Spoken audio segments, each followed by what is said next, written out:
Assalamualaikum warahmatullahi wabarakatuh. Tema seminar sekarang kan tentang busana ya, busana dalam Islam. Nah ini pertama ini ya.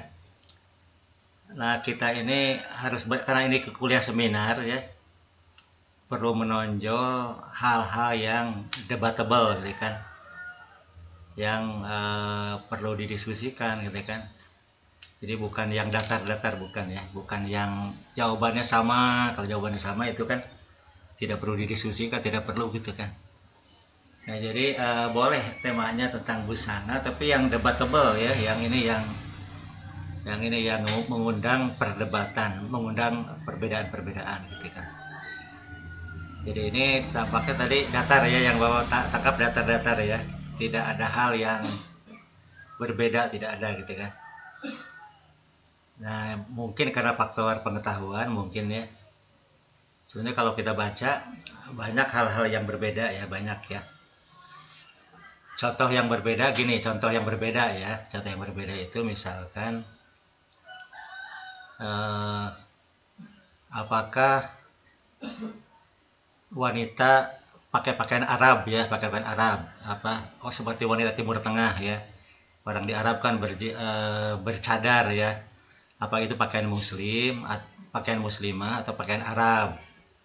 Nah kalau itu mungkin lebih ini ya, lebih aktual ya, karena pertama kalau di Google ya ada perdebatan gitu kan. Yang kedua, dalam realitas kehidupan pun ada kan, ada komunitas yang pakai cadar gitu kan, dan yang tidak pakai cadar gitu kan, ada realitasnya. Nah itu mungkin lebih aktual ya, lebih aktual. Nah ya, terus misalnya laki-laki ya, laki-laki itu kan ini pakaian ya, misalnya apakah pakai celana cingkrang gitu, atau celana normal gitu kan. Kan ada komunitas celananya cingkrang ya, komunitas. Jadi menampilkan diri berbeda dari yang lainnya gitu kan. Pakai cingkrang biasanya disertai dengan jenggot gitu kan, biasanya gitu kan. Kayak itu khas Timur Tengah ya. Jadi apakah Islam itu harus seperti orang Timur Tengah gitu kan. Malahan gaya makannya pun sering meniru gaya orang Timur Tengah gitu kan. Karena kalau Anda baca hadis Nabi ya, hadis Nabi itu tidak cocok untuk orang Indonesia, nggak cocok sama sekali gitu kan, sama sekali nggak cocok ya. Misalnya kalau makan gunakan 3 jari misalnya gitu kan, gunakan 3 jari, yang nggak cocok sama sekali untuk orang Indonesia ya. Karena hadis itu bukan hadis syariat, bukan ya, itu hadis tradisi ya. Jadi yang namanya hadis itu bisa tradisi, bisa kebiasaan yang bukan syariat agama, bukan ya. Tapi diagamakan gitu kan, diagamakan oleh orang-orang tertentu gitu kan. Makanlah pakai 3 jari gitu kan, 2 jari atau 3 jari. Ya kalau makan korma bisa ya dengan 2 jari juga bisa lah. Makan nasi mah tuh bisa. Kamu nasi nabear gitu kan, tuh bisa sama sekali ya. Nah itu ya. Jadi ada hal-hal yang tradisi satu bangsa diterapkan jadi Islam gitu, itu yang keliru ya, keliru banget. Salah pisan lah, masalah pisan ya. Contoh punten-punten ya, punten maaf sekali ya, biasanya kekhasan diri ya, kekhasan fisik jasmani ya. Kan orang Arab mah semuanya berjenggot ya, tidak ada orang Arab yang tidak berjenggot gitu kan. Misalnya peliharalah jenggotmu, ya kan itu memang bagi orang Arab bagus ya, bagus sekali ya, ulah aut-autan lah gitu kan, jangan acak-acakan gitu kan, dirapihkan gitu kan. Memang orang Arab semuanya berjenggot ya. Abu Lahab juga berjenggot, Abu Lahab juga ya, bukan hanya Nabi, bukan ya. Abu Lahab juga, tokoh kafir juga berjenggot sama gitu kan, nggak ada bedanya gitu. Karena itu memang kekhasan antropologis ya, kekhasan antropologis gitu kan. Nah tapi ada orang-orang tertentu, golongan tertentu yang mengagamakan ya, seolah-olah itu agama, seolah-olah gitu kan. Gaya makannya dianggap agama gitu kan, padahal itu tradisi ya, tradisi lokal lah, lokal gitu kan, lokal saja gitu kan. Nah itu ya, jadi yang perlu didiskusikan itu sebenarnya, karena di sepanjang zaman, bukan hanya sekarang ya, dan sekarang cukup menguat gitu kan. Tadi malahan yang ini ya, yang cukup substantif ya, substantif itu tentang hadis man tasyabaha biqaumin fahuwa minhum ya.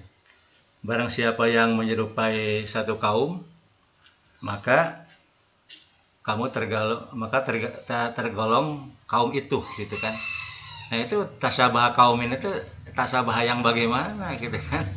Nah ini kan itu penuh tafsiran ya, penuh tafsiran. Jadi serba tafsiran ya, serba tafsiran berdasarkan kepentingan, gitu kan.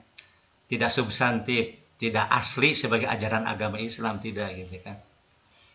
Nah termasuk misalnya janganlah laki-laki menyerupai perempuan, jangan pula perempuan menyerupai laki-laki. Laki-laki yang menyerupai perempuan itu yang bagaimana, gitu kan. Bagaimanakah laki-laki yang menyerupai perempuan? Nah kan harus dijawab dulu, gitu kan. Jangan dulu langsung Anda menafsirkan satu hal diterapkan, oh si ini laki-laki ini menyerupai perempuan, kesimpulan maka dia berarti bencong, gitu. Seksual menyimpang, gitu kan. Nah itu kan keliru juga, keliru ya. Maka, janganlah perempuan menyerupai laki-laki. Nah jadi Anda harus mengerti dulu hakikat ya, hakikat laki-laki itu apa, hakikat perempuan itu apa, gitu kan. Nah baru menyimpulkan, gitu kan, yang menyerupai itu yang bagaimana, gitu kan. Nah ini ya, jadi ini perlu sampai ke harus radikal ya. Kalau radikal itu radikal bahasa filsafat ya, bukan radikal sosiologi, bukan radikal politik, bukan ya, radikal filsafat. Maksud filsafat radikal itu harus sampai ke akar-akarnya, gitu kan, ke akar. Kalau mengkaji itu harus sampai ke akarnya, sampai ke hakikatnya, ke substansinya, gitu kan. Nah itu ya. Nah itu ya yang perlu didiskusikan, saya kira itu ya, yang itu ya. Nah untuk itu nanti baru kajian-kajian kita mengutip Al-Quran, hadis, gitu kan, dan pandangan ulama yang otoritatif ya, ulama yang otoritatif, yang kredibel, gitu kan. Oke ya. Bapak kan ini ya akan ini bacakan beberapa ayat Quran ya, ini nih yang sering jadi bahan diskusi ya, sering jadi bahan diskusi ini nih. Ya ayat Quran ini ya, sering jadi bahan diskusi. Nah ini sudah ada belum? Sudah ada belum di sana? Nah, muncul nggak di ini, di apa? Bapak mengirimkan tulisan ada nggak? Ada, Pak. Ada Ya, kan? ada Pak. Oke ya. Nah Ada. ini ya. Ada, Pak. Nah ini yang ayat Quran yang sering dijadikan bahan ini, bahan apa, rujukan oleh yang berdiskusi ya, yang berdiskusi ya. Nah ini pertama surat Al-Nur surat 24 ya, ayat 31. Surat Al-Nur 31. A'udzubillahi minasyaitonirrajim. Wa kullil mu'minati yaghdudna min absarihinna wa yahfazna furujahunna, dan seterusnya ya. Katakanlah kepada wanita yang beriman, hendaklah mereka menahan pandangannya. Nah ini kata kuncinya ya. Hendaklah para wanita menahan pandangannya dan memelihara kemaluannya. Ini kunci sekali, ini kunci ya. Ini kuncinya ini nih. Kuncinya ini. Yang selebihnya rincian, ya. Kuncinya itu hendaklah menahan pandangan. Menahan pandangan itu tidak nyodor-nyodorkan diri lah, tidak nyodor-nyodorkan diri, gitu kan. Tidak menjual diri, gitu kan. Menahan pandangannya dan memelihara kemaluannya. Hendaklah menahan pandangannya dan memelihara kemaluannya. Nah, ini harus menjaga, ini ya kata kuncinya ini ya, kata kuncinya ya. Nah, baru ini, dan janganlah mereka menampakkan perhiasannya. Jangan menampakkan perhiasannya kecuali yang nampak daripadanya, yang biasa nampak daripadanya. Yang biasa itu apa? Ini kan akan penuh tafsiran ya. Misalnya gini, apa? Perhiasan wanita yang bisa nampak apa sih yang bisa nampak? Apa perhiasan wanita yang bisa nampak? Yang biasa nampak itu kan misalnya anting-anting, gitu kan. Gelang, gitu kan. Kalung, gitu kan. Itu kan yang biasa nampak ya. Jadi apa? Jangan menampakkan perhiasan kecuali yang bisa nampak. Nah, yang biasa mah yang anting, gitu kan, di telinga, terus gelang di tangan, kongkorong gitu kan, kalung di leher. Ya itu biasa, tidak apa-apa yang biasa mah gitu kan. Yang biasa mah nggak apa-apa, yang biasa mah. Yang jangan itu yang berarti yang di luar itu. Yang jangan itu berarti yang di luar itu ya. Apa perhiasan yang di luar itu? Nah kalau di kita memang tidak tradisi, di kita di Indonesia kan nggak tradisi ya, tapi kalau di Timur Tengah ada tradisi. Tradisi itu simbol kekayaan ya, simbol orang high class. Simbol high class pada wanita adalah pakai gengge. Gengge ya, gengge itu gelang di kaki ya, gelang di kaki. Itu simbol high class, kelas tinggi, kelas atas ya. Dan biasanya itu supaya nampak, nah karena mereka pakaiannya kan menutup ya, pakaian itu menjulur sampai ke kaki kan, jadi tidak kelihatan gitu kan. Roknya rok panjang gitu, rok panjang ya, rok panjang. Jadi kalau ada perhiasan di kaki tidak kelihatan gitu kan. Nah supaya kelihatan, nginjak tanah, injak bumi gitu, jadi bunyi cerek cerek cerek cerek gitu kan, bunyi gitu kan. Itu menunjukkan gelangnya banyak gitu kan, gelangnya banyak. Nah itu yang jangan itu begitu gitu kan. Jangan yang tidak biasa mah jangan, yang tidak bisa nampak gitu kan. Nah ini kan lari buka, ini larangan haram atau larangan makruh kan, ini perlu penjelasan ya. Dan hendaklah mereka menutup kain kudung ke dadanya. Nah kudung ke dadanya, kudung mah ke kepala kan. Kalau di kita kan kudung itu ke kepala ya, tapi di sini di Quran ya, Quran hendaklah menutup kain kudung ke dadanya. Nah, jadi kudung itu apa? Kita harus mengerti bahasa di zaman Nabi dulu ya. Bahasa di zaman Nabi. Kudung itu apa sih gitu kan? Kudung itu apa sih? Nah, itu ya daripadanya. Hendaklah para wanita menutupkan kain kudung ke dadanya. Dan janganlah menampakkan perhiasannya. Jangan menampakkan yang tidak biasa ya tadi ya. Tadi sudah jelaskan, jangan menampakkan perhiasan yang tidak biasa ya. Kecuali kepada suami, ayah suami, ke mertua, ke anak-anak laki-laki, ke anak suaminya, anak tiri berarti ya.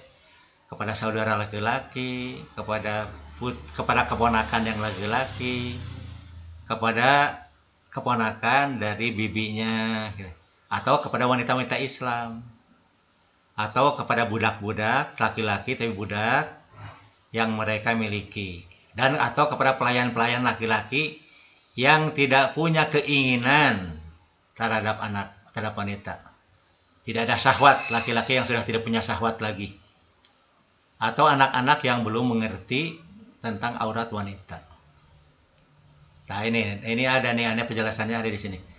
Dan janganlah mereka memukulkan kakinya, jangan memukulkan kakinya agar diketahui perhiasan yang mereka sembunyikan. Gitu kan. Itu kan tradisi Arab ya, memakai gengge gitu kan. Termasuk di India juga ada tradisi pakai gengge ya. Dan bertobatlah kamu sekalian kepada Allah, hei orang-orang yang beriman, supaya kamu beruntung. Nah, surat An-Nisa ayat 31. Ini ya, An-Nisa 31. Nah itu ya, jadi apa? Jadi kudung itu ditutup ke dada, bukan ke kepala. Anda mah kudung ke kepala ya. Nah beda kudung di zaman Nabi dan kudung sekarang. Nah ini kita makanya bahasa itu harus mengerti juga bahasa di zaman Nabi ya. Nah kudung di zaman Nabi itu apa sih gitu kan? Jadi kudung di zaman Nabi itu gini ya, apa?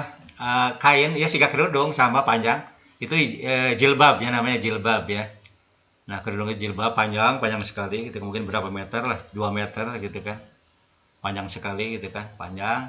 Biasanya disimpan di leher di sini tadi, di apa, dikalungkan di leher gitu ya, ngagapui gitu kan, biasanya gitu ya. Jadi lepas, jadi si kain itu ngagapui ini, ngagapuinya ke bawah terus gitu kan, panjang. Nah itu ya, itu apa, kain kudung ya, itu jilbab ya, jilbab di zaman Nabi ya, di zaman Nabi itu supaya Anda tahu sejarahnya ya. Nah kenapa perintah Al-Quran itu, perintah Allah dalam Al-Quran itu hendaklah para wanita menutupkan kain kudung ke dada. Nah, ke dada ke sini ya. Ke dada ke sini nih. Bukan ke kepala, bukan. Ini kepalanya terbuka, kepalanya gitu kan. Di zaman Nabi kan kepalanya banyak yang terbuka perempuan ya. Terbuka gitu kan. Misalnya di hadis-hadis banyak seorang wanita yang rambutnya pirang bertanya ke Nabi. Rambutnya ketingali gitu, kelihatan gitu kan. Dan Nabi tidak menegur, tidak gitu kan. Seorang wanita yang rambutnya acak-acakan datang ke Nabi. Rambutnya acak-acakan kelihatan. Berarti kan tidak menutup rambutnya, tidak menutup kepalanya gitu kan. Nah itu ya. Ini di hadis-hadis itu ini ada hadis-hadis yang itu ya. Menunjukkan bahwa arti kerudung di zaman Nabi berbeda dengan kerudung zaman sekarang gitu kan. Nah, jadi Anda jangan menggunakan definisi kerudung di zaman sekarang, jangan gitu kan. Terhadap ayat ini. Nah, jadi kalau kita baca sejarah ya, di zaman Nabi dulu itu pakaian khas wanita zaman itu ya, zaman itu ya. Zaman itu bajunya itu ini panjang, bajunya mah sampai ke kaki gitu kan. Jadi baju kurung lah sampai ke kaki ya. Rambutnya terbuka gitu, bahkan dadanya terbuka, dadanya itu kelihatan, dadanya itu sehingga separuh buah dada ya, buah dada ke atas, buah dada bagian atas itu kelihatan buah dadanya itu gitu. Perempuan itu buah dadanya kelihatan yang bagian atas. Itu kan pakaian zaman itu kan di Indonesia juga sama ya segera ya, pakaian kalau Anda nonton film-film ini, film-film zaman dulu ya, para wanita itu pakai ini kelihatan hanya pakai BH saja gitu kan, pakai BH. Nah itu ya, jadi apa? Jadi maksud Al-Quran tutuplah kain kudung ke dada, maksudnya jangan sampai buah dada kelihatan gitu kan, ditutupkan gitu kan, ditutupkan oleh kain itu. Jadi kain menutup itu gitu kan. Nah apakah kerudung zaman sekarang bagus ya? Bagus ya, oh bagus sekali ya, bagus. Tapi jangan Anda seolah-olah inilah yang Islam, selain itu bukan Islam. Nah itu yang jangan disimpulkan itu ya. Jangan berlebihan menyimpulkan, jangan gitu kan. Jangan berlebihan menyimpulkan. Nah di Quran itu tutupkan kain kudung ke dada gitu kan. Karena pakaian wanita di zaman dulu itu dada kelihatan. Nah wanita Islam itu harus punya pakaian yang berbeda dengan wanita orang-orang yang seronok gitu ya, seronok. Jadi tradisi saat itu pakaian wanita itu seronok. Mungkin ada satu zaman di kita juga ada satu zaman. Anda tidak ngalami ya. Anda waktu Bapak ngajar pertama kali di UPI, di IKIP Bandung ya, Bapak ngajar selama 15 tahun itu, nyaris tidak ada mahasiswa yang pakai kerudung, tidak ada itu. Nyaris tidak ada yang pakai kerudung. Bahkan mahasiswi jurusan bahasa Arab saja, bahasa Arab, banyak yang tidak pakai kerudung. Di IAIN gitu kan, banyak mahasiswi tidak pakai kerudung. Bapak kan dari agama, Bapak jurusan agama ya, Bapak kuliah di agama. Teman Bapak itu jarang yang pakai kerudung, jarang sekali itu di zaman Bapak itu. Jadi ini Bapak ingin menegaskan ini tradisi ya, ini sebuah tradisi. Walaupun ini tradisi bagus ya, tradisi bagus. Jadi waktu Bapak kuliah dulu di jurusan agama ya, Bapak sekolah agama, Bapak dari SD sekolah agama ya, Madrasah Ibtidaiyah, terus PGA itu calon guru agama. Malah waktu di PGA, Bapak di PGA itu SMA kan, setingkat SMA, PGA itu setingkat SMA, itu para wanita itu tidak ada seorang pun yang pakai kerudung, tidak ada, seorang pun tidak ada. Jadi tidak ada yang pakai kerudung gitu ya. Karena kerudung itu diwajibkan oleh guru mewajibkan, tapi yang namanya diwajibkan oleh guru kan suka-suka ya. Dia kalau disuruh pakai, kalau nggak disuruh ya dibuka gitu kan. Bahkan kalau di luar sekolah ya nggak pernah dipakai sama sekali gitu kan. Nah, Bapak ingin menegaskan bahwa ini jangan sampai Anda memandang ini agama gitu kan. Yang itu bukan agama, jangan sampai itu ya. Jangan ekstrim lah. Jangan israf, jangan berlebihan, jangan gitu kan dalam agama itu ya. Nah, itu ya. Jadi Bapak di UPI itu kerudung baru rame ya. Pakai kerudung itu mahasiswi pakai kerudung di UPI itu baru rame tahun 97 baru rame ya, rame. Rame itu bukan ini, ada sepertiga mahasiswa UPI yang pakai kerudung ya, sepertiga. Sudah ramai itu, sudah mulai ada revolusi jilbab ya, revolusi jilbab itu pengaruh revolusi Islam Iran ya. Jadi orang Iran itu revolusi Islam kan. Nah di sana para wanitanya pakai jilbab gitu kan. Jadi sedunia ya. bukan hanya di Indonesia, di Turki, di mana-mana lah, di Pakistan gitu kan. Para wanita pakai jilbab. Jilbab masih sekarang ya, seperti yang Anda pakai itu ya. Nah itu, tapi itu sampai tahun 97 itu masih sepertiganya di UPI itu. Kalau sekarang kan hampir semuanya sekarang mah. Sekarang hampir semuanya. Nah itu ya, jadi apa, di zaman Nabi pakaian wanita itu ini seronok lah, tidak sopan gitu kan, tidak sopan karena buah dada kelihatan. Nah waktu zaman bapak dulu di SMP SMA ya, usia SMP SMA itu sampai usia mahasiswa bapak itu terkenal pakaian wanita itu you can see ya, terkenal pakaian wanita itu you can see itu kamu bisa melihat aurat saya gitu kan, karena roknya rok mini ya, rok mini sekali, jadi rok tinggi sekali, rok itu betul-betul tinggi ya, jauh di atas lutut, jauh sekali di atas lutut rok itu, perempuan ya, apa, dan biasa-biasa aja gitu, biasa-biasa aja ya. Jadi kalau mahasiswi agama gitu kan ya rok agak panjang lah, rok panjang gitu kan, tidak sampai rok mini ini juga apa, tangan juga di sini di atas, jadi kan tangannya udah kelihatan ya, ini apa, jadi ini tangan itu masih kelihatan, jadi seluruh tangan itu kelihatan ya, itu namanya you can see. Nah kalau zaman sekarang kan bagus pakaian wanita itu, kalau menurut bapak zaman sekarang ya sedunia lah sudah bagus gitu kan pakaian wanita itu. Paling pakaian mini kan hanya dipakai oleh artis saja, bintang film ya, ketika main film paling juga gitu kan. Bahkan artis juga sekarang sudah pakaiannya sudah bagus-bagus ya, para artis juga. Nah itu ya apa, jadi apa.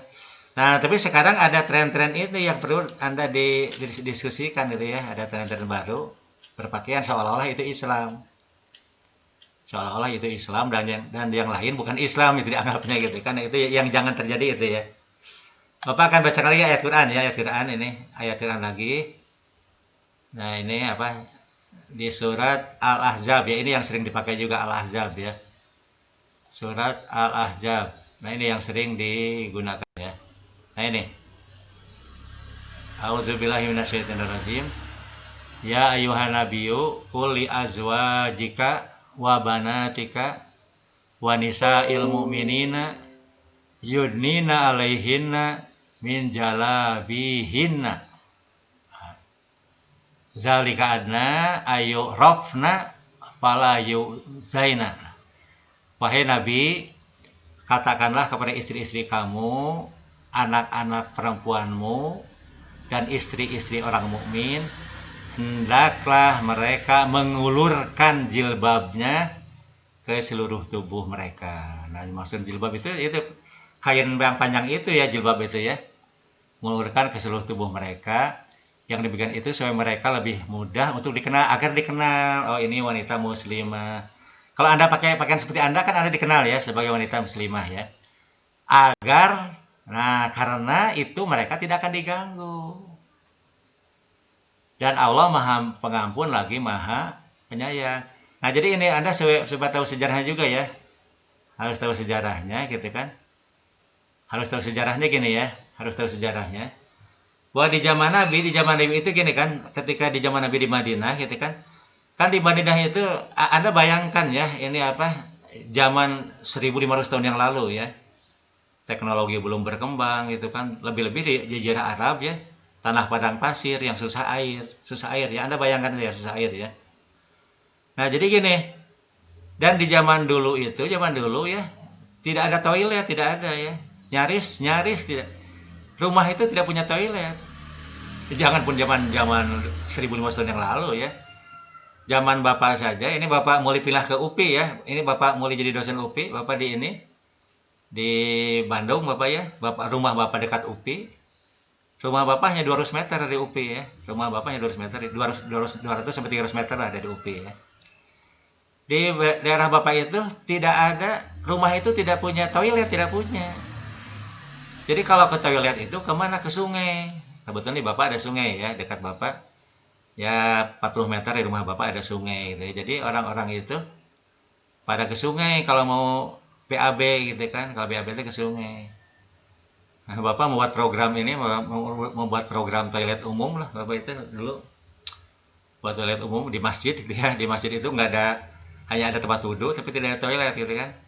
Nah, waktu itu merombak ini, dan kalau sekarang mah apa? Bukan hanya di masjid ya, masing-masing rumah punya toilet sekarang. Tetangga bapak semuanya punya toilet.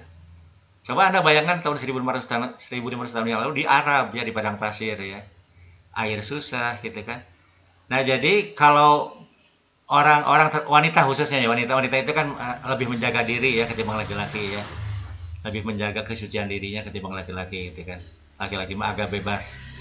Nah, para wanita itu di zaman Nabi dulu itu kalau mau ke toilet, mereka pergi di malam hari supaya poek, jadi dekat tingali lah, nggak perlu kelihatan, supaya jangan kelihatan orang karena toiletnya terbuka toiletnya. Beda dengan toilet di zaman sekarang sangat tertutup ya, sangat. Zaman dulu terbuka, kelihatan gitu kan, kelihatan. Makanya kalau ke toilet perempuan itu malam hari. Tapi di toiletnya kan jauh, jauh sekali ya, di luar kota ya. Jadi mereka pergi keluar jauh sekali gitu kan. Dan di sana banyak laki-laki iseng, banyak laki-laki iseng. Nah, laki-laki iseng itu suka mengganggu wanita. Karena wanita itu kelihatan buah dadanya gitu kan, kelihatan diganggu oleh wanita, laki-laki iseng diganggu gitu kan. Nah, Nabi memerintahkan wanita beriman supaya tidak diganggu harus punya identitas. Nah, identitas itu mengulurkan kain jilbab ke dadanya, ke seluruh tubuh ya, ke ini. Jadi dadanya terutama yang ini ya, karena tubuh lain sudah tertutup ya. Tubuh lain sudah tertutup, tapi buah dadanya nggak tertutup, ditutup. Nah, jadi kalau ada wanita yang mengulurkan jilbabnya, oh itu wanita muslimah gitu kan. Wanita merdeka. Jadi wanita merdeka, bukan budak. Nah, karena budak-budak wanita waktu itu pakaiannya ini kelihatan buah dadanya gitu kan. Nah, yang suka diganggu oleh laki-laki iseng. Tapi kalau wanita itu pakai ini menutupi buah dadanya gitu ya.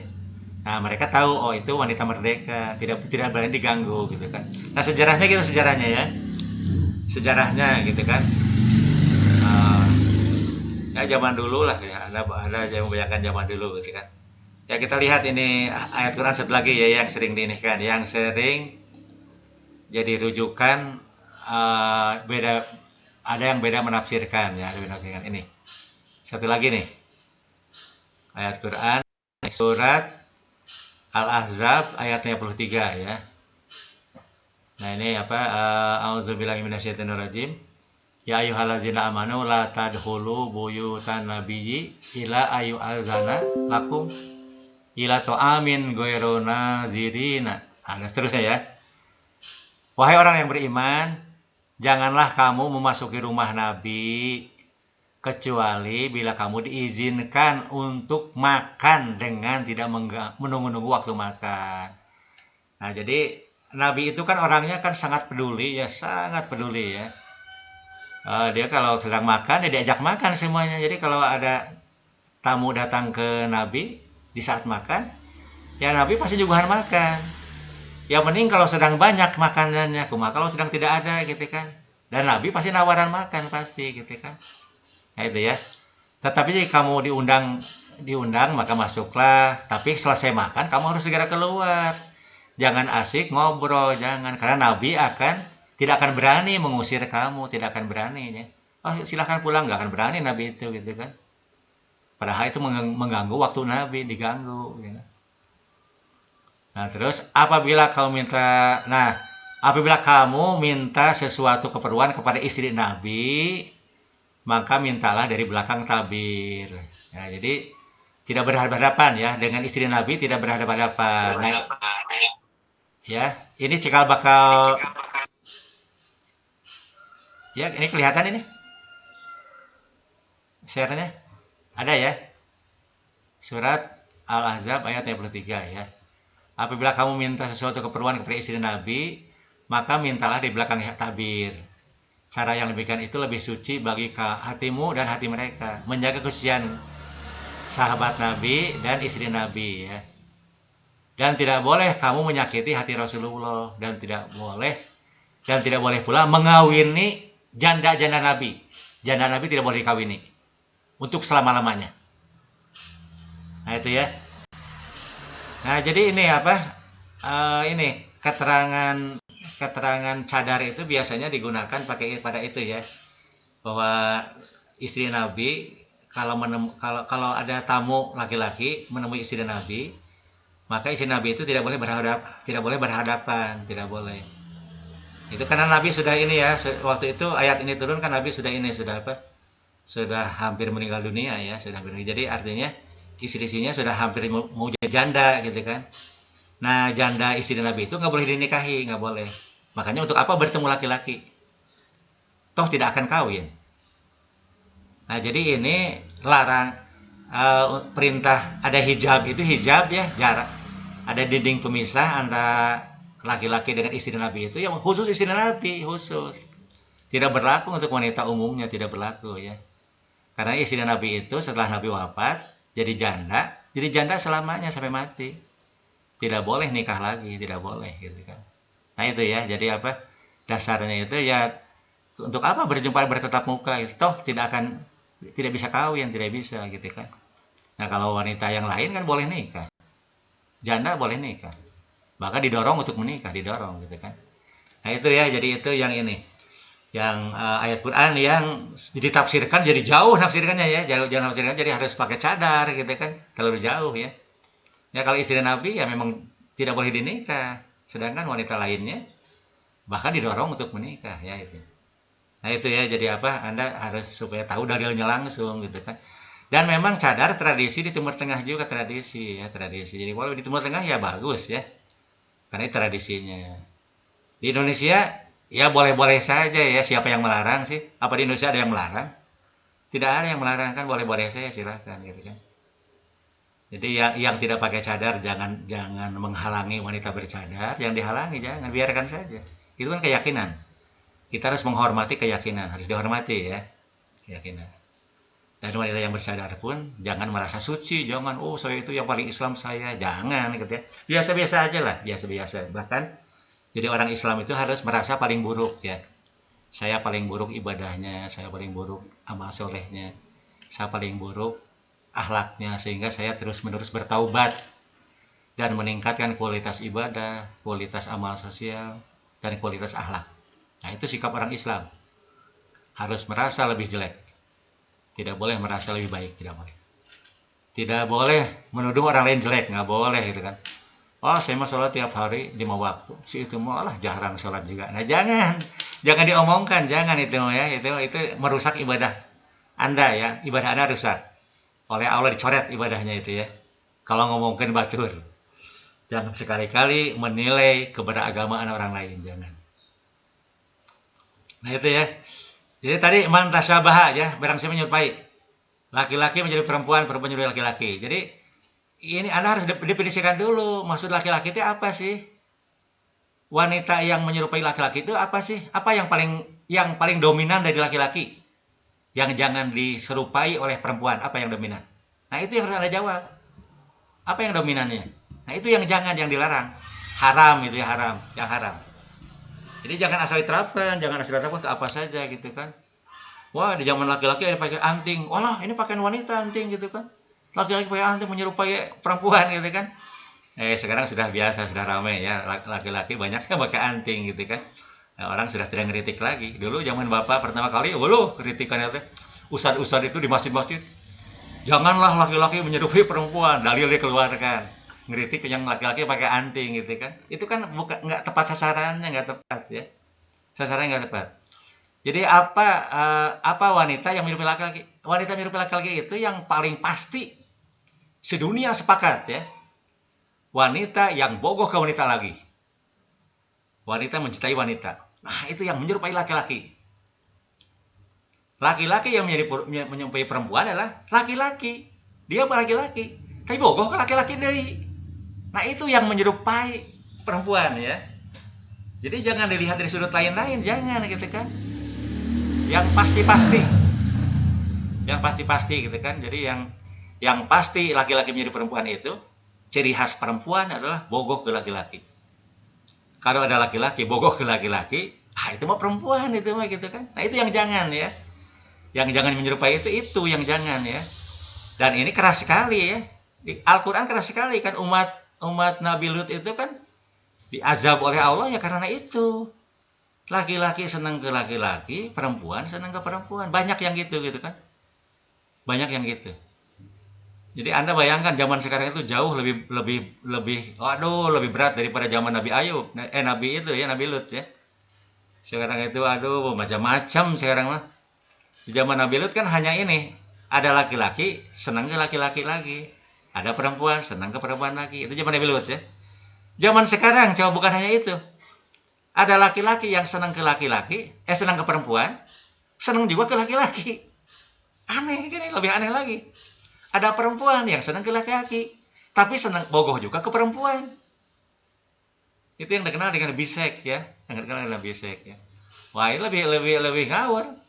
Malah zaman sekarang ada perempuan yang bogoh dengan binatang gitu kan.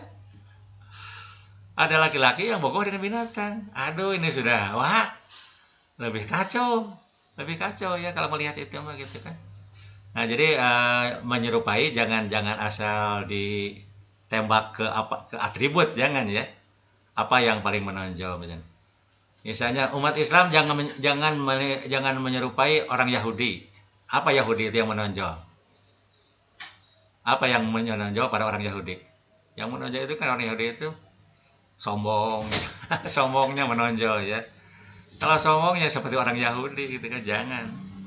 Ya tidak semua Yahudi gitu ya, maksudnya apa? Ciri umum ya, orang Yahudi itu sombong. Kenapa sombong? Karena kebetulan ya orang Yahudi itu pertama pinter-pinter ya, cerdas itu orang Yahudi. Yang kedua kaya. Anda bayangkan coba ya, orang Yahudi itu sedunia hanya 40 juta. Orang Yahudi sedunia hanya 40 juta orang. Tidak sampai penduduk se-Jawa Barat, tidak sampai ya. Hanya 40 juta. Tapi orang Yahudi menguasai 50% harta dunia. Nah itu ya. Jadi orang Yahudi itu kaya. Jadi sombong, mereka hanya sombong ya. Jadi kata ukuran manusia mah pantas sombong. Da beunghar pisan gitu kan. Beunghar pisan, pinter pisan, itu pantas sombong oke gitu kan. Nah itu apa? Jangan menyerupai Nasrani. Apa Nasrani itu yang paling menonjol ya? Sebagai dominan budaya orang Nasrani. Nah, orang Nasrani itu budayanya apa? Mengkultuskan Yesus Kristus, dikultuskan ya. Nah, umat Islam kan sekarang banyak mengkultuskan Nabi Muhammad, dikultuskan itu. Nabi Muhammad kan sama dengan budaya Nasrani itu. Jangan menyerupai, jangan gitu kan. Nabi Muhammad disinggung sedikit saja marahnya luar biasa gitu kan. Marah luar biasa itu umat Islam. Ada yang gitu kan. Oh, ini penghinaan terhadap Nabi gitu kan. Penghinaan gitu. Nabi Muhammad kan waktu kecil itu belum jadi nabi ya, supaya Anda tahu ya. Nabi Muhammad waktu kecil belum jadi nabi belum jadi nabi karena jadi nabi itu usia 40 tahun. Waktu kecil ada ustadz yang bicara. Nabi Muhammad itu waktu kecilnya nontot leho. Terus celananya bau hapek. Celananya bau hapek karena keompolan gitu kan. Ini menghina Nabi. Kok menghina Nabi gitu? Apa ini? Belum jadi Nabi itu belum. Dan itu mah kodrat anak kecil ya. Anak kecilnya gitu. Anak kecil kan biasa nontot leho gitu kan. Biasa. Rembes gitu kan biasa. Nah tapi ada orang yang wah ini penghinaan terhadap Nabi ini. Jadi dikultuskan, Nabi dikultuskan, didewakan. Nabi sudah didewakan Nabi itu ya. Nah itu ya, jadi yang maksud menyerupai itu Anda harus cari ininya apa yang esensinya, substansinya gitu kan, bukan asal-asalan, bukan. Majusi itu kan penyembah api, Majusi itu ya. Api itu simbol dunia, mengejar-ngejar dunia. Nah, jangan mengejar-ngejar dunia karena itu menyerupai orang Majusi gitu kan. Nah, itu ya. Jadi bukan atribut, bukan ya. Anda jangan terfokus kepada atribut, jangan gitu kan, tapi ke ini. Ya, maka kalau ada pertanyaan maka silakan. Ada pertanyaan maka silakan. Masih ada waktu ya. Ya, Aprianto, bangga, Aprianto. Ini soal bersama juga Pak, tapi contohnya itu ketika ini Pak, misalkan ketika hari raya umat lain kayak misalkan ketika hari raya Natal nih, kan biasanya itu suka rame Pak soal janganlah menyerupai suatu kaum, dan banyak gitu yang bilang kalau orang Muslim itu nggak boleh pakai atribut-atribut yang bernuansa Natal. Nah sebenarnya kalau misalkan kayak gitu Pak, apakah pemahaman tersebut itu salah gitu kalau misalkan menurut Bapak Nah yang itu ya sampai oke. nggak boleh gitu? Nah itu yang maksud Bapak itu apa atribut itu ya, atribut aja. Itu bukan esensi, bukan ya, bukan bukan hari raya itu kan itu mah semua ini ada hari raya ya. Bukan substansi itu bukan ya. Jadi orang itu sering mempersoalkan, mengakidahkan hari raya diakidahkan gitu kan. Itu yang ini yang menurut Bapak ya menurut Bapak keliru ya, keliru sekali ya. Jadi hakikat Nasrani itu ya. Jadi Nasrani itu mengkultuskan Yesus Kristus. Nah, jadi kalau kita mengkultuskan Nabi Muhammad sama gitu juga orang Nasrani sama saja gitu. Jadi kalau misalnya kita Natal itu makan itu mah hanya hari raya saja. Apa tidak boleh memperingati Nabi Isa? Apa orang Islam tidak boleh memperingati Nabi Isa? Kan itu Rasulullah. Nabi Isa kan Rasul. Kenapa tidak boleh gitu kan? Ya kalaupun menyuruh jangan, melarang juga jangan gitu kan. Ya suka-suka lah, suka-suka aja gitu kan. Itu kan ya Nabi Isa diperingati oleh orang Kristen gitu kan. Ya orang Islam itu terlalu latah gitu kan. Kok tidak suka dengan hari raya orang lain? Padahal hari raya itu, hari raya keagamaan itu tokoh agama gitu kan. Tokoh agama yang dihormati sebetulnya gitu kan. Nabi Isa kan dihormati. Orang Islam menghormati gitu kan. Terhadap Yesus Kristus dan Nabi Isa ya. Nah, jadi itu apa? Jadi terlalu jauh menafsirkan, terlalu jauh sekali gitu kan. Berlebih-lebihan menafsirkannya gitu kan. Dan itu hanya atribut kan, atribut saja gitu kan. Bukan sesuatu yang substansi. Bukan akidah, bukan gitu. Tapi kalau sudah mengkultuskan itu akidah yang mengkultuskan gitu kan. Nah, jadi kita kan hari raya hari Asyura, orang Syiah, hari Asyura dibubarkan. Kok dibubarkan? Orang memperingati wafat syahidnya Imam Husain, cucu Nabi. Dibubarkan gitu kan. Kok menghalang-halangi orang ibadah? Ini dihalangi, orang mau ibadah dihalangi. Dari mana itu? Apa Nabi memberi contoh membubarkan satu pengajian agama lain? Enggak ada, bahkan Nabi memfasilitasi. Pernah kan di Madinah, Nabi sudah jadi presiden di Madinah kan, bukan hanya Nabi Muhammad itu sekaligus sebagai presiden, pemimpin Madinah. Orang-orang Kristen datang, para pendeta dari Najran ya, Arab Selatan, dekat Yaman gitu kan, datang kepada Nabi, mau dialog, mau diskusi tentang agama gitu kan. Banyak, menurut satu cerita, menurut satu catatan itu sampai 300 orang jumlahnya gitu yang datang itu. Nah, ketika itu datang misa waktu sembahyang ya, sembahyang bagi orang Kristen. Nah, mereka berbicara ke Nabi Muhammad ya. Mungkin kalau sekarang mungkin bahasa Indonesia ya. Pak Kiai Muhammad, kami mau misa, mau sembahyang. Di mana kami sembahyang gitu kan. Apa jawaban Nabi? Kalian silahkan sembahyang di sini. Di sini itu di masjid Nabi, di masjid. Nah, jadi itu Nabi itu mempersilahkan orang Kristen sembahyang di masjid Nabi. Itu orang Kristen, bukan orang Islam. Ini mah agama Islam dibubarkan ngaji itu, pengajian. Jadi niru siapa yang membubarkan itu? Kok hobi bermusuhan gitu kan, senang memusuhi. Nah, itu ya yang Bapak ini kritik gitu ya. Bapak minta dalilnya mana gitu. Apa ada dalil harus membubarkan sebuah pengajian gitu kan? Nah, itu ya. Jadi ini saja Nabi saja orang Kristen dipersilahkan untuk adakan misa di masjid gitu kan. Kan akidah itu adanya di hati, tauhid itu kan di hati. Makanya dalam Al-Qur'an kan la ikraha fiddin, tidak ada paksaan dalam beragama gitu kan. Para nabi kan banyak istrinya orang kafir ya. Saudaranya orang kafir, ayahnya orang kafir itu ya, anaknya orang kafir banyak. Tapi kan dalam pergaulan dunia ya aturan dunia dipakai. Yaitu hidup guyub rukun ya. Kalau keluarga sakinah, mawadah, warohmah. Kalau ini. Kan orang Islam Sunni khususnya ya, Islam Sunni itu percaya Abu Talib itu paman Nabi, kafir percaya ya. Kalau Islam Syiah kan tidak percaya Abu Talib itu mukmin kalau bagi orang Syiah ya. Tapi kita pakai orang Sunni saja bahwa Abu Talib itu kafir ya. Dan bagaimana sikap Nabi terhadap Abu Talib? Apa Nabi jahat? Nabi ngusir Abu Talib, Nabi sudah kaya kan waktu itu ya, karena sudah beristrikan Siti Khadijah. Anda boleh baca sejarah Nabi. Nabi itu memuliakan Abu Talib, dimuliakan ya gitu kan. Padahal orang kafir gitu kan, dimuliakan. Karena sikap di dunia ya harus bersahabat dengan. Jadi manusia itu tidak ada perbedaannya di sisi Allah ya. Yang membedakan itu ketakwaannya. Dan yang tahu seseorang takwa tidak takwa hanya Allah yang tahu gitu kan. Jadi orang takwa itu semakin rendah hati ya. Orang takwa itu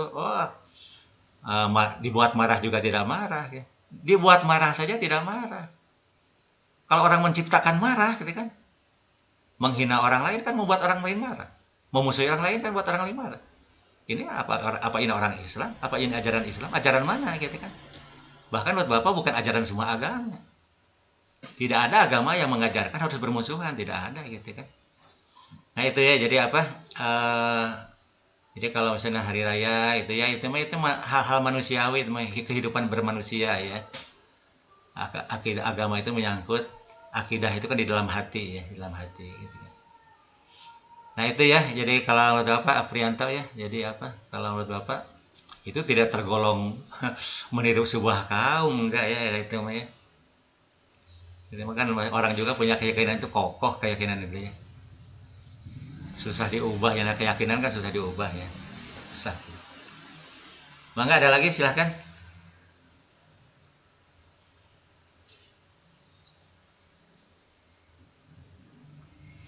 Malahan muludan Nabi juga kan dulu mah nggak ada ya.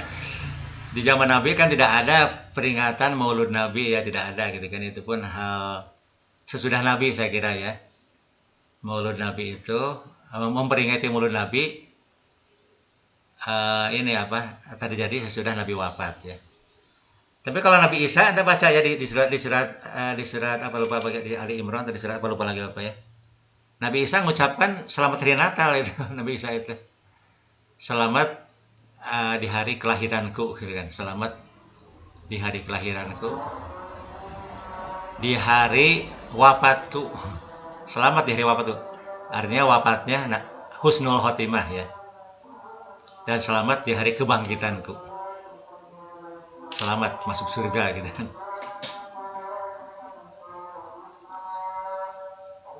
Ya, mangga silakan ada lagi. Tentang pakaian, mangga ada pakaian. Jadi kalau Anda pakaiannya yang perempuannya laki-laki dan perempuan sudah bagus lah pakaiannya lah, sudah bagus. Bagus, itu kan sudah sudah Islami lah, Islami betul ya. Sudah Islami. Dan tidak berlebihan ya, tidak israf. Israf itu berlebihan ya. Anda sudah moderat, gitu kan moderat ya, gitu sudah biasa-biasa. Dan para nabi itu seluruhnya pakaiannya biasa-biasa. Seperti kaumnya. Tidak menyimpang dari kaumnya. Tidak ada nabi yang berpakaian menyimpang dari kaumnya, tidak ada. Jadi biasa-biasa saja gitu kan. Biasa mengikuti tren kaumnya. Ya pakaian itu kan tren kaumnya kan baik-baik kan. Ada nggak pakaian tren suatu kaum buruk? Tidak ada kan. Karena pakaian orang-orang manusia beradab gitu kan. Pakaian itu orang barat juga pakaiannya bagus-bagus kan. Perempuannya bagus-bagus gitu kan. Orang Kristen kan bagus-bagus juga. Perempuannya pakai kerudung gitu kan. Roknya rok panjang gitu kan. Bagus-bagus gitu ya. Jadi apa? Menutup aurat lah gitu kan. Menutup aurat. Bagus-bagus gitu kan. Jadi orang saya kira di semua agama ya. Umumnya gitu kan. Umumnya pakaian itu bagus-bagus gitu kan. Ada pakaian yang tidak bagus. Pakaian ini. Sebuah kaum yang tidak bagus. Ayahnya pakaian ini pakaian apa? Pakaian koteka. Tradisi koteka itu ya, ada itu di Papua ya. Tapi itu kan mual ayah nabi di sana mual. Tidak akan ada nabi dari kaum koteka mual ayah gitu kan. Nabi itu didatangkan dari kaum yang beradab gitu kan, dari kaum yang beradab. Nabi itu. Nabi pasti datang dari kaum yang beradab ya, yang punya tradisi yang bagus tradisinya gitu kan.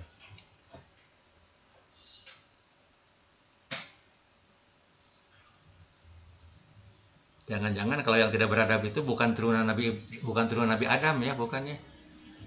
Mungkin dalam istilah antropologi mah turunan manusia purba, jangan-jangan ya, yang tidak beradabnya ya, yang tidak beradab. Papua juga yang beradabnya lebih banyak yang beradabnya saya kira ya. Yang beradabnya jauh lebih banyak. Yang pakai koteka kan jarang ya, jarang sekali.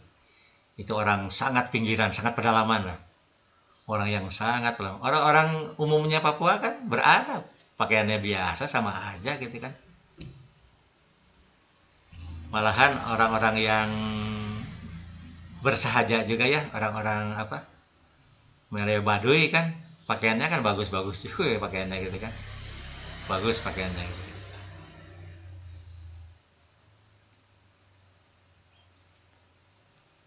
Nah jadi Anda itu ya, jadi apa, ya pada Islam itu inilah, Islam itu biasa-biasa aja, pakaian biasa-biasa saja gitu kan. Dan Anda sekarang yang perempuan ya, pakaian dia itu kan pakaian yang sudah bagus ya, sudah jadi pakaian nasional lah, pakaian nasional, bahkan pakaian internasional ya, sudah jadi budaya universal, budaya internasional, sudah bagus lah gitu kan, sudah bagus. Tapi Anda jangan menyalahkan yang tidak seperti Anda, jangan sampai disalahkan ya. Yang tidak seperti Anda itu ada dua barisan ya, dua barisan. Ada yang mungkin tidak pakai kerudung sebagaimana yang kerudung yang Anda pakai ya. Ada juga mungkin yang pakai cadar gitu kan. Nah, ada apa?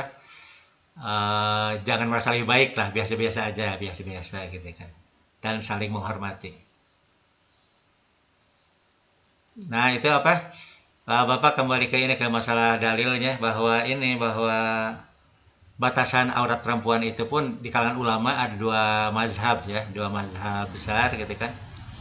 Apakah misalnya pakaian seperti Anda ya, apakah pakaian wajib sehari-hari atau wajib hanya ketika sholat saja? Sama laki-laki juga.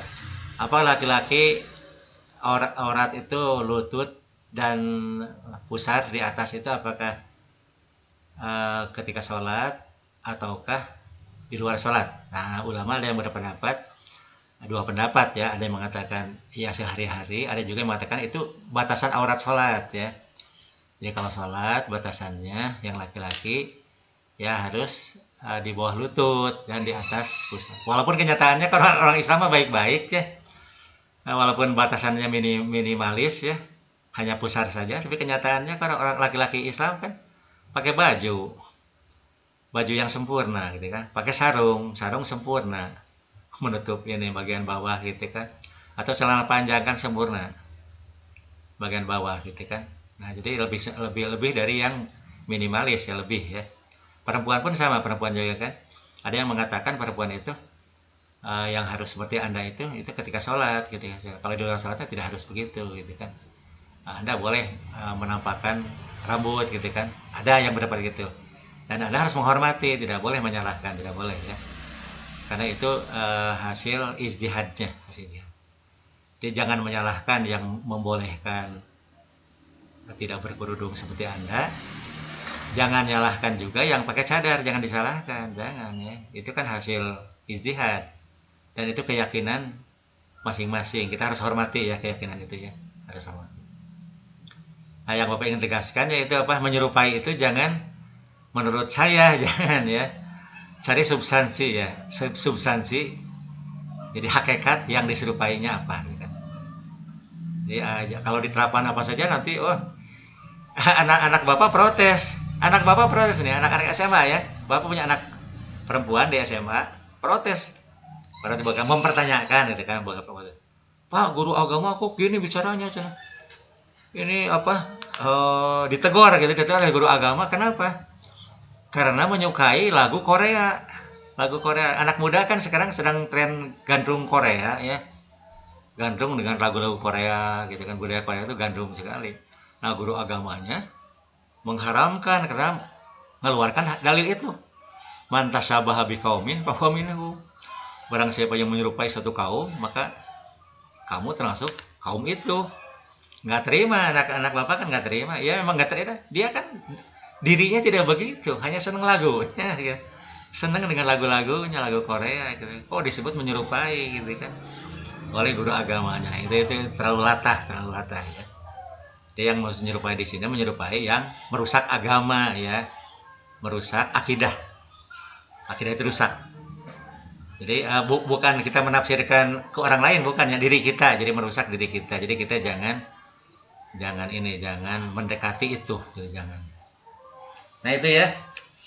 Jadi hadis ini terlalu umum ya, dan sering digunakan oleh orang yang berkepentingan gitu kan, berkepentingan, dan kepentingannya itu bukan untuk meningkatkan kesucian diri, tapi digunakan untuk mencaci maki orang lain. Itu yang salah ya.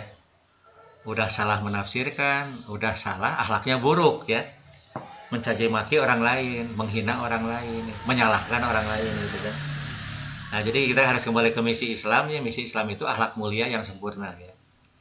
Jadi Anda kalau menilai apa saja harus dinilai dia akhlak mulia. Apa ini berakhlak mulia atau akhlak tercela? Kalau akhlak mulia lakukan, kalau akhlak tercela tinggalkan gitu kan. Nah, ukuran itu saja. Ya, Bapak kira gitu aja ya. Jadi kita ketemu lagi berarti minggu depan ya, Rabu depan insya Allah ya. Insya Allah.